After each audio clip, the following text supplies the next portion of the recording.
Nah, lalu bagaimana tentang cerita titisan atau menitis atau ya itu terkait dengan reinkarnasi, katanya zaman dulu orang itu siapa, zaman dulu orang itu siapa. Oke, saya mau jelasin nih. Begini. Orang-orang yang punya kemampuan yang terpandu oleh terang dan jelas.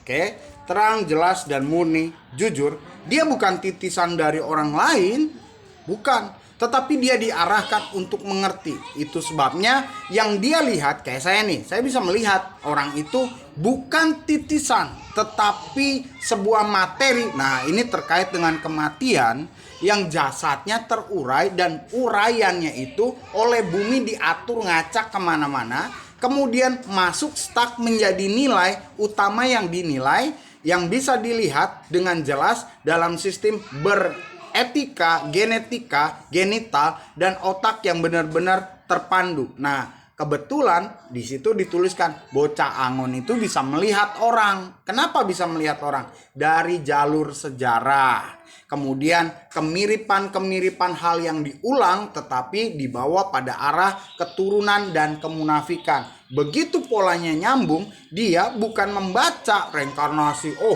si ini reinkarnasi lalu anak bocah yang aku, oh saya adalah reinkarnasi. No. Dia tidak akan berkata begitu dan tidak akan pernah berulang begitu. Tetapi dia mempelajari sejarah zaman dulu, ternyata ada orang yang mirip dia, disesuaikan masanya, kisahnya sama. Nah, terkait kematiannya, genetikanya, artinya DNA-nya memiliki DNA kandungan uraian dari bumi terkait dengan orang itu, lalu itu kekuasaan bumi. Nah, lalu dia bisa melihat dari genetika itu, DNA itu, dia lihat poinnya, kemiripannya, dan dia bisa menyetel bagaimana potensial itu bisa diasah pada orang itu mencapai seperti apa yang dulu pernah terjadi. Jadi bukan dia melihat begitu, dia melihat begini, oh itu reinkarnasi. Nggak ada reinkarnasi. Oke, tetapi uraian jasad jenazah dari orang-orang yang sudah dipendam, kemudian diurai bumi, baik dari udara, paparan air, makanan dan sebagainya, lalu unsur kehidupannya itu tampil, tetapi dipandu oleh kemunafikan. Orang-orang itu tidak tahu, tapi bocah dia bisa tahu karena dia dipandu untuk melihat pola yang sama yang dimiliki orang kemunafikan, sama juga dengan yang dahulu. Karena mereka adalah bergerak dari jalur turun keturunan. Tetapi ada poin-poin di zaman-zaman dulu masih banyak orang-orang yang seperti saya yang juga terbantai. Nah, poin-poin itulah genetika mereka itu juga sama. Jenazah mereka diurai. Ada yang mati terbunuh, ada yang mati dibunuh, ada yang mati dikondisikan, ada yang disiksa, ada yang menyiksa. Semuanya berbau. Tetapi orang-orang yang punya kespesialan dia bisa melihat, oh ini terkait begini. Kalau diluruskan, kalau dibetulkan, kalau diasah, kalau diasih, kalau diasuh, kalau dibibitkan, kalau ini, dia bisa jadi sampai potensial. Lalu apakah dia tidak bisa melihat orang yang munafik? Bisa. Itu sebabnya kalau sudah disinggahi oleh sang waktu, Anda tidak bisa lari kemana-mana.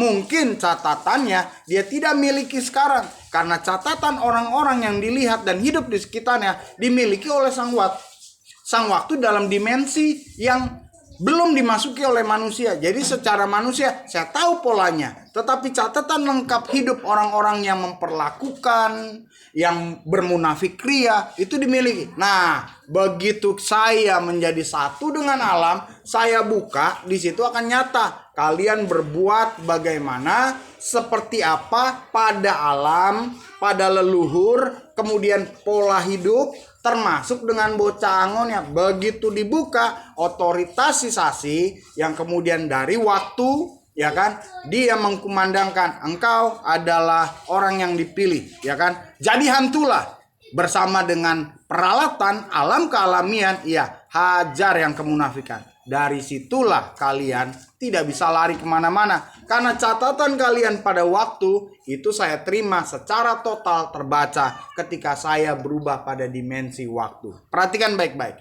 Di akhir zaman disebutkan bahwa ada sebuah kematian yang paling menggegerkan. Kematian yang paling menggegerkan adalah kematian orang yang dipilih oleh waktu.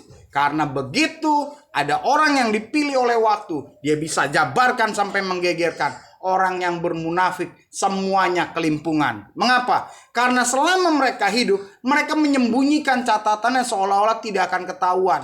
Dan mereka tahu hidup mereka tidak akan pernah ada pada jalur waktu dalam keterbukaan. Nah, berbeda dengan kematian orang yang dipilih oleh waktu, yang dipilih oleh semesta. Begitu dia mati, catatan kemunafikan dan dalam tugasnya adalah mengejar, mengenyahkan, memberi pelajaran, memunahkan orang-orang kemunafikan. Di situ kalian mau lari kemana?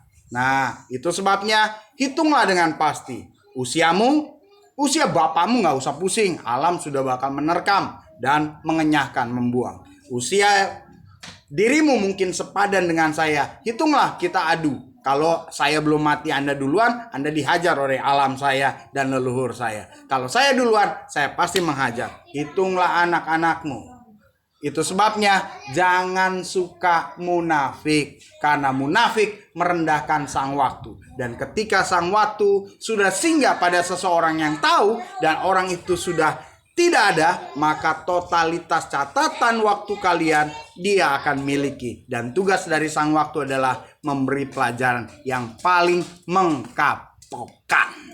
Oke, jadi perhatikan orang itu semasa hidupnya, perhatikan perubahan dan apa yang diajarkan, karena apa yang diajarkan itu penting ketika dia bertugas memusnahkan dan mengurangi jumlah orang-orang yang berkemunafik ria.